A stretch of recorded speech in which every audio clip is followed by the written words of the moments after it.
আসসালামু আলাইকুম, সবাই কেমন আছেন? আলহামদুলিল্লাহ আমি ভালো আছি। আজকে বাড়িতে রান্না হবে পুঁই শাক আর গ্লাস গ্লাস কাপ মাছ। তাকে গ্লাস কাপ মাছ বলে।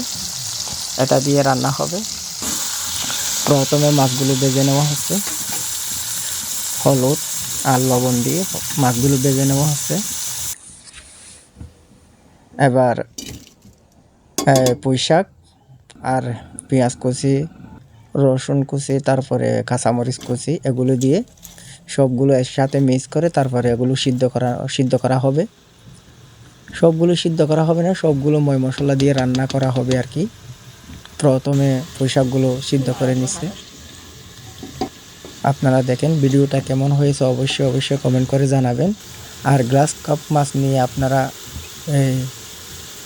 পুঁই শাক দিয়ে যারা খেয়েছেন অবশ্যই কমেন্ট করে জানাবেন। সত্যি বলতে মাছটা অনেক মজা হয়েছে, রান্নাটা অনেক মজা হয়েছে, দারুণ রান্না হয়েছে।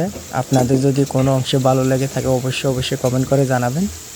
ভিডিওটা বেশি লম্বা হবে না, আজকে অল্পটুকু ভিডিও। আপনাদের ভালোবাসার কারণে প্রতিদিন ভিডিও আপলোড করে আপনারা ভালোবাসা দেন বলে ইনশাআল্লাহ কালকে আরেকটা নতুন ভিডিও দিয়ে আপনাদের সামনে আসব। যদি ভিডিওটা ভালো লেগে থাকে অবশ্যই কমেন্ট করে জানাবেন। আসসালামু আলাইকুম প্রিয় ভাই ও বোনেরা, আল্লাহ হাফেজ।